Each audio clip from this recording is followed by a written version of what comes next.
এরপরে প্রশ্ন হলো হজ কত প্রকার এবং কোন প্রকার হজ সবচেয়ে উত্তম? হজ ৩ প্রকার: হজ্জে ইফরাদ, হজ্জে তামাত্তু, হজ্জে কেরান।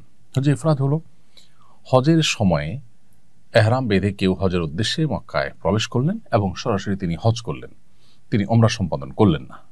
যে এহরামে তিনি প্রবেশ করলেন মিকাতে, সেখান থেকে তিনি হজের নিয়ত করেই প্রবেশ করেছেন এবং প্রবেশ করার পর তিনি সরাসরি মিনায় গিয়ে হজ সম্পাদন করেছেন।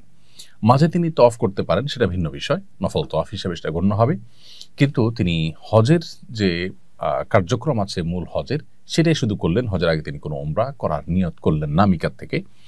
এটা হলো হজ্জে ইফরাদ বা শুধু হজ। আর হজে তামাত্তু হলো মিকাত থেকে কেউ নিয়ত করলেন যে তিনি হজ এবং ওমরা দুইটাই করবেন, তবে ওমরা করার পর তিনি হালাল হয়ে যাবেন, স্বাভাবিক হয়ে যাবেন।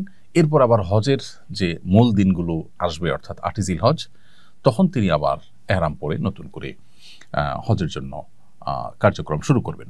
তো ওমরা করে তিনি রিল্যাক্স হয়ে যাবেন, এরপর আবার এহরাম পরে তিনি হজ সম্পাদন করবেন। এরকম নিয়ত করলে সেটাকে বলা হয় যে তামাত্তু। আর যদি কেউ মিকাত থেকে কেউ ওমরা এবং হজ দুইটাই করবেন একসাথে, অর্থাৎ একই এহরামে থেকে তিনি ওমরা সম্পাদন করার পর ওই পোশাকে ওই এহরামের নিয়তে থেকেই হজ সম্পাদন করবেন, এটাকে বলা হয় হজ্জে কেরান। এর মধ্যে কোন হজ উত্তম, এটা নিয়ে ফুকাহা কেরামের মধ্যে মতভিন্নতা আছে। ইমাম মালিক রাহিমাহুল্লাহর মতে হজ্জে ইফরাদ উত্তম, ইমাম আহমদ ইবনে হাম্বল রাহিমাহুল্লাহ এবং শাফি রাহিমাহুল্লাহর মতে হজ্জে কেরান, হজ্জে তামাত্তু উত্তম। আর হানাফি মাযহাবের উলামায়ে কেরামের মতে হজ্জে কেরান উত্তম। নবী করিম সাল্লাল্লাহু আলাইহি ওয়াসাল্লাম হজ্জে কেরান করেছেন। তিনি যেহেতু হজ্জে কেরান সম্পাদন করেছেন এবং হজ্জে কেরান করতে একটু কষ্টও হয়, কারণ ওমরা সম্পাদন করার পর ওই এহরামেই আবার হজের জন্য অপেক্ষা করতে হয়, এহরামের নিষিদ্ধ বিষয়গুলোকে মেনটেন করে চলতে হয় এই সময়টার মধ্যেই, এটা একটু কষ্টের। তো ওলামায়ে আহনাফ বলেন যে এটা উত্তম, তাছাড়া নবী সাল্লাল্লাহু আলাইহি ওয়াসাল্লাম এটি করেছেন।